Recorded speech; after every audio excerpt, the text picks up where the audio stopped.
beberapa kalangan ini ada yang kadang-kadang berlebihan tentang perkara ini, ya, berlebihan itu baik dalam sikap, dalam realitanya dan seterusnya, ya. Dan tentu ini sesungguhnya ya kalau berlebihan dalam apapun juga tidak boleh.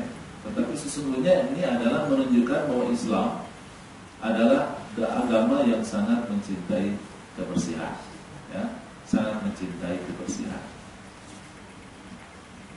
Kemudian masih dalam konteks yang pertama ini, saya lupa ingin menyempurnakan tadi, sudah diingat di kepala saya cuma belum diungkapkan bahwa taharah pun juga ternyata panjang ceritanya. Jadi kalau yang tadi itu kaitannya adalah dengan sholat, terutama yang poin kedua, ya, yaitu hadas dan najis. Tentang kotoran yang saya sebutkan tadi adalah sesuatu yang menempel karena kita berpeluh, karena kita berlumpur dan lain sebagainya. Ada juga kotoran atau yang berpotensi menimbun kotoran pada tubuh kita, itu pun juga harus dilakukan taharah. Ya, ialah yang pertama khitan. Khitan. Dan khitan ini berlaku untuk bagi saya laki-laki. Perempuan ada sih riwayatnya, tetapi saya tidak melihat itu adalah sunnah. Walaupun saya sebagai pegiat anti pornografi bersama masalah terkait pornografi itu ada beberapa kali melakukan seminar bagaimana menangani remaja yang sudah kecanduan pornografi. Untuk kalangan perempuan itu salah satu peredamnya adalah khitan. Begitu. Jadi kalau begitu nanti dihitan kalau sudah kecanduan pornografi. Jadi kalau bisa terkendali, dijaga oleh orang tuanya, si perempuan itu tidak terkena racun pornografi, maka tidak perlu dihitan. Sederhananya begitu. Karena itu dalam penelitiannya itu yang meneliti bukan para ulama, yang meneliti adalah dokter super spesialis, adalah dokter saraf, tapi sarafnya yang ada di kepala, di otak.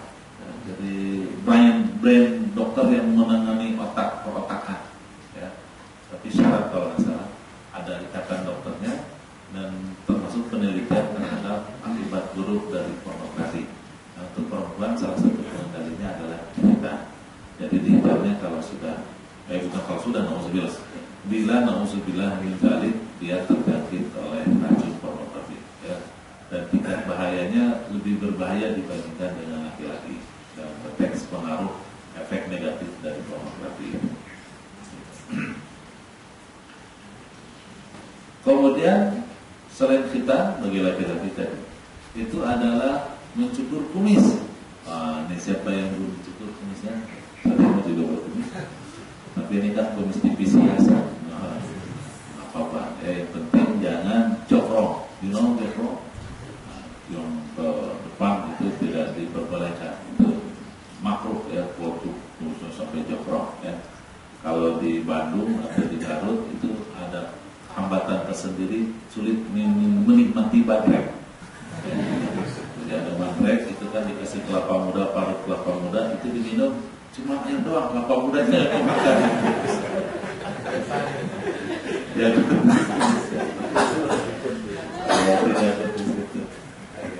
kalau apa namanya kumis itu harus diberikan. Kemudian bulu ketiak itu sunahnya dicabut. Nah, kalau yang nggak nyambut salah itu. Kalau dikerok perih, satu perih. Yang kedua nanti pas tubuhnya jadi gatel, ya. Jadi kita suka, saya tahu lah kalau ada laki-laki Muslim baik begitu, tapi suka garuk-garuk ketiaknya nih, paru-paru di ini nih, baru itu mau dikerok itu, tahu ya.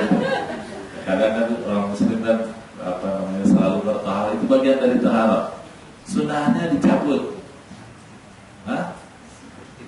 Ya kata siapa lagi, Imam Maliki apa Imam Ahmad, dari seluruh sunnah yang paling menyakitkan adalah cabut dulu ketiak. Siapa lagi, Imam Maliki atau Imam Ahmad, ya. dari seluruh sunnah yang paling menyakitkan adalah mencabut bulu ketiak. Tapi itu menyehatkan, ya, tapi itu paling sehat. Ini mah cerita pengalaman pribadi aja ya. Paling pas mencabut bulu ketiak itu setelah habis mandi, ya, setelah habis mandi, setelah dihanduk, dicabut, itu insya Allah tidak terlalu sakit. Tipsnya jangan cabut satu-satu. Itu menderita itu. Ya. Habis bukan menderita, habis waktu juga, ya. Tapi sejumput, itu caranya, ya. Dan kalau merutinkan diri, itu sebetulnya menjadi lebih ringan, ya. Karena kalau merutinkan diri kan nanti tinggal, kan begini Bu, ibu nggak terlalu, bapak-bapak ya. Kalau kita cabut itu, kalau sering kita mencabutnya, lama-lama jumlah yang dicabutnya sedikit, jadi rasa sakitnya juga akan berkurang. Ya.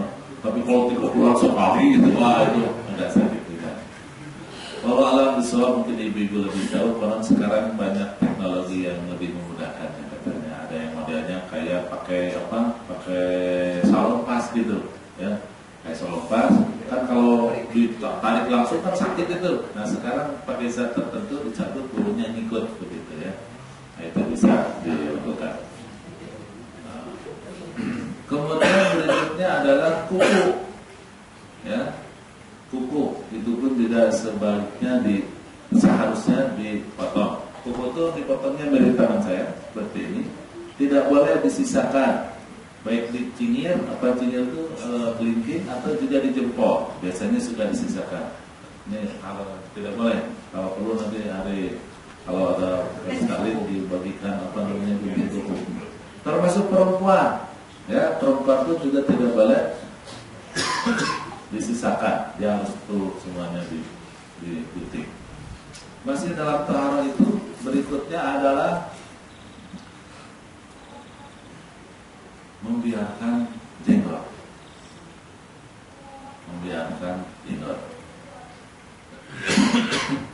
Apa saja yang disebut dengan jenggot? Ialah rambut yang tumbuh di pipi kanan kiri dan juga di dagunya. Itu yang disebut dengan jenggot. Ustaz, kalau akar gigi bagaimana? Itu pertanyaannya begitu. Akar gigi dia. Jenggot bukannya itu jenggot juga kali ya.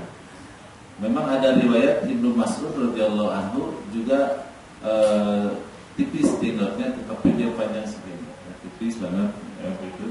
Jenggotnya diriwayatkan sampai dengan sedada.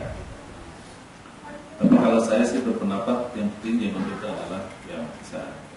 Hanya karena kita ini adalah toharoh, saya tetap berpendapat kalaulah dia berjenggot panjang, maka jenggot yang panjang itu harus bersih, ya, harus bersih. Ini babnya bab pengalaman pribadi juga. Ternyata kalau jenggot saya panjang itu tidak bersih. Walau mungkin karena tropis atau karena apa ya?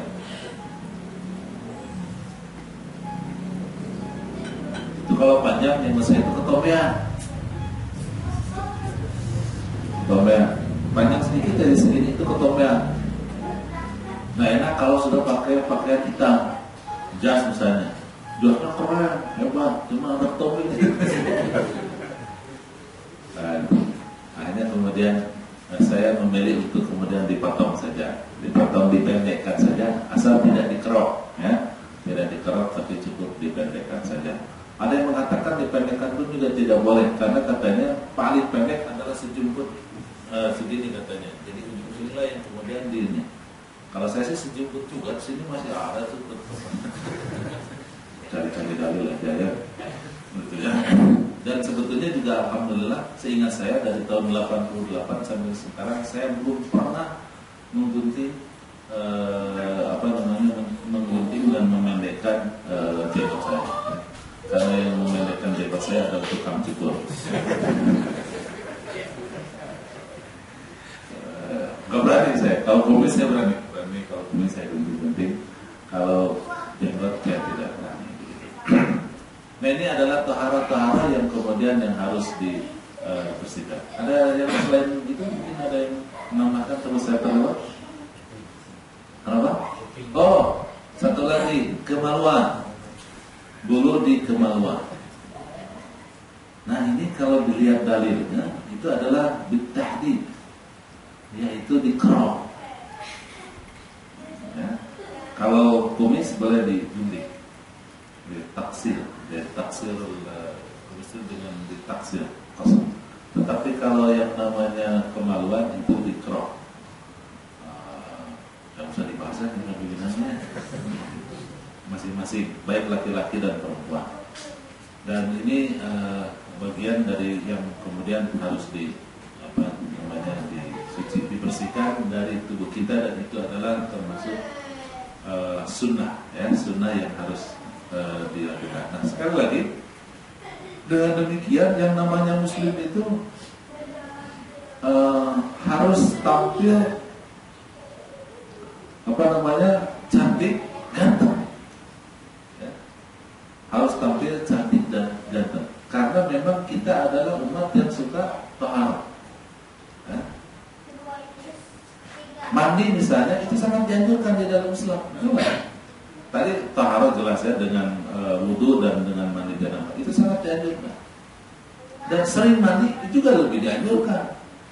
Dalilnya adalah tentang Rasulullah SAW mengandaikan tentang sholat 5 waktu adalah seperti seseorang punya rumah di tepi sungai yang sehari dia 5 kali mandi. Kata Rasulullah, apakah tersisa padanya daki? Enggak. Pasti itulah sholat terhadap dosa-dosa kita, kira-kira begitu. Makanya kemudian saya katakan bahwa yang namanya kita sebagai muslim adalah orang-orang yang betul-betul memiliki kemampuan memelihara diri dengan baik. Yang pertama adalah laki-laki menjadi ganteng, perempuan menjadi cantik. Saya memang ini oke lah, ini kan majelis majelis ilmu, majelis orang-orang soleh di sini. Mungkin saya menyampaikan sesuatu yang nanti menjadi bahan perdebatan. Debat aja kan, kalau debat antara orang soleh kan insya Allah hikmah gitu kan. Yaitu misalnya, apakah laki-laki itu punya hak ganteng? Tidak. Menurut saya laki-laki punya hak ganteng. Kenapa? Muslim itu laki-laki harus ganteng. Bahasa kerennya harus metroseksual. Dari metroseksual. Oh, mantap.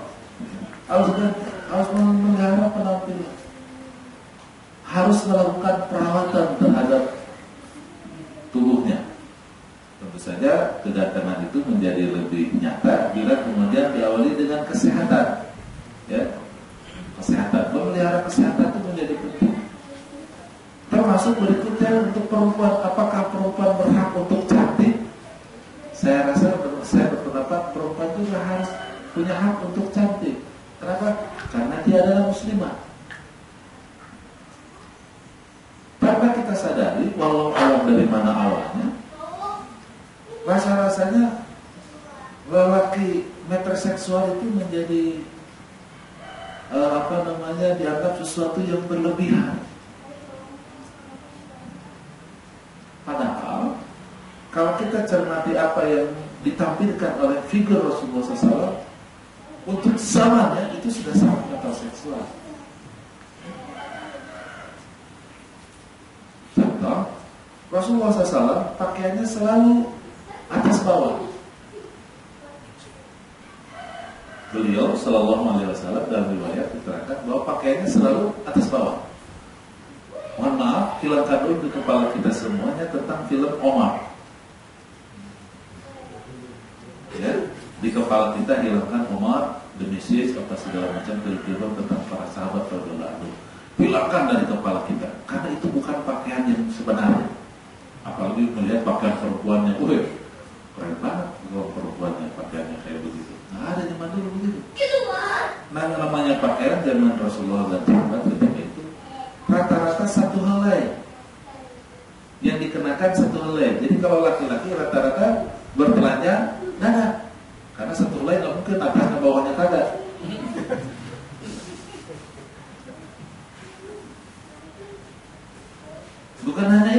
Yang disebut satu helai itu cara pemakaiannya macam-macam.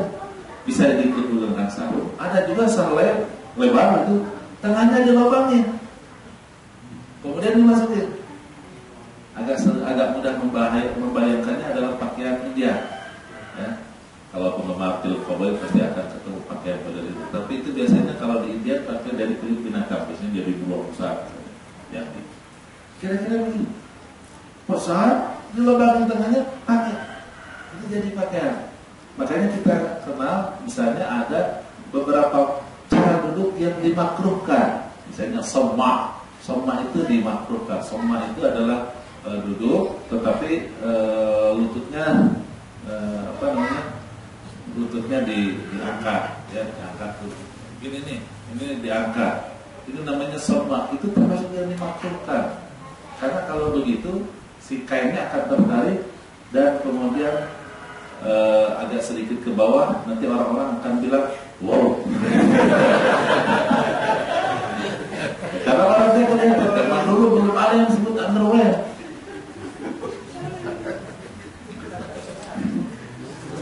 Wow gitu.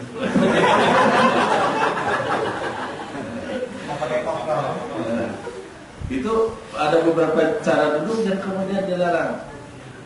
Terus kenapa perempuan di baris belakang itu pakai hijab? Ya, pakai hijab itu memang ada riwayat. Kenapa ada hijab?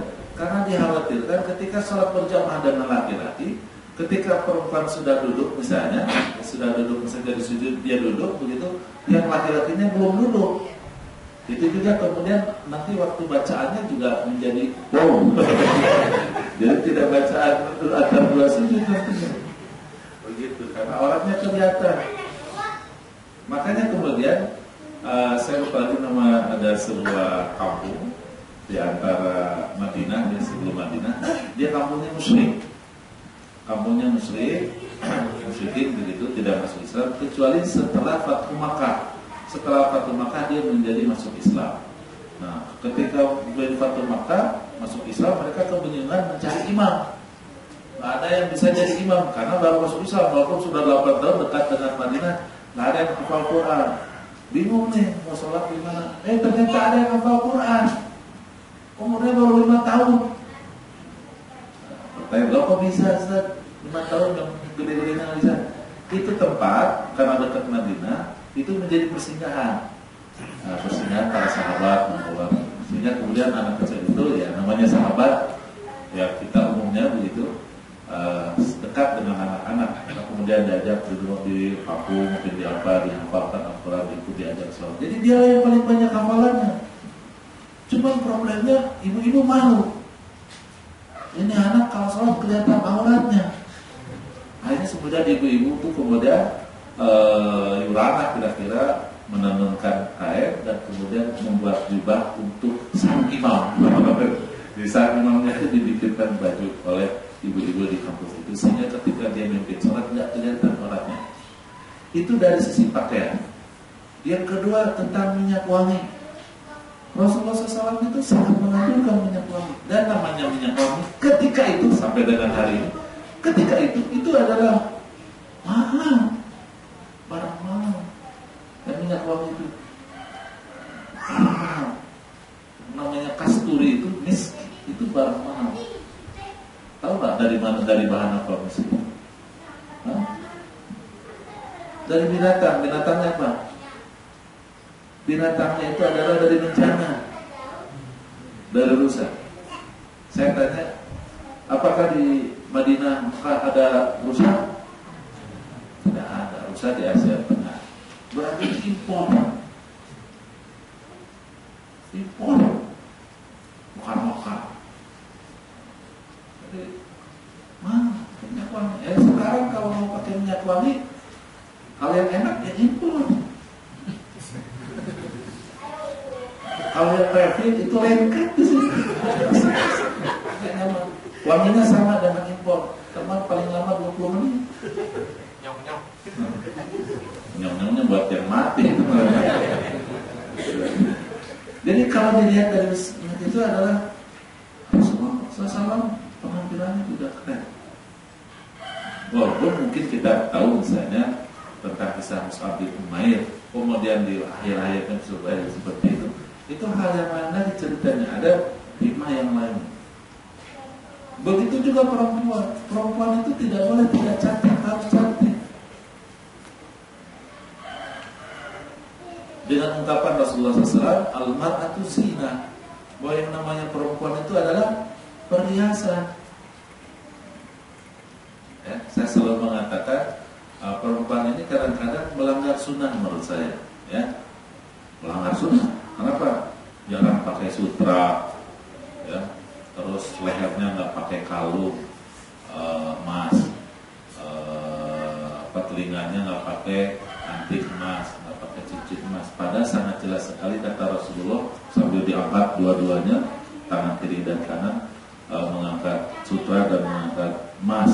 Hadani haramani li dzukurikum wa halalani li nisaikum. Dua perkara itu, dua barang ini adalah haram buat laki-laki kalian dan halal untuk perempuan kalian.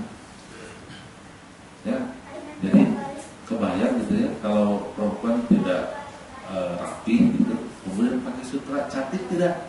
Aduh mahal, aduh sayang banget gitu ya. Mahal, pakaiannya jutaan rupiah tapi tidak cantik ya. Jadi kan nggak mungkin lah sutra itu senantiasa disesuaikan dengan tampilannya ya. Pakai anting ya, pakai apa segala macam, tapi berminyak jerawatan, atas nggak tambah cantik ya. Ya. Harus dipahami bahwa itu kemudian menunjukkan tentang hak perempuan untuk cantik. Sekali lagi ini bahan debat aja ya, bahwa perempuan itu harus dirawat. Dan memang perempuan itu harus juga cantik dia itu, tetapi kualitasnya mudah menurun, ya, mudah menurun. Itu dikarenakan tersiksa oleh kekejaman para suami. Ya, dengan nafkah lancar, itu kan sedikit cemberut, aja kan. Cemberut itu mempercepat ketuaan biasanya. Ya. Ini juga harus diperhatikan bahwa yang namanya cantik ini adalah haknya. Perempuan harus cantik, menurun. Apalagi melahirkan sekali, udah menurun kualitas. Melahirkan 2 kali, lebih menurun lagi kecantikannya. Walaupun sih kalau berat badan terus naik biasanya. Tapi dari sisi keindahan itu berkurang. Sehingga perempuan itu memang harus merawat kecantikannya. Gak usah dibahas panjang-panjang lah, gak usah dibahas panjang-panjang. Kenapa Rasulullah SAW lebih mencintai Aisyah dibandingkan yang lain? Gak usah dibahas panjang-panjang lah ya. Gak usah dibahas ya. Udah kebayang lah.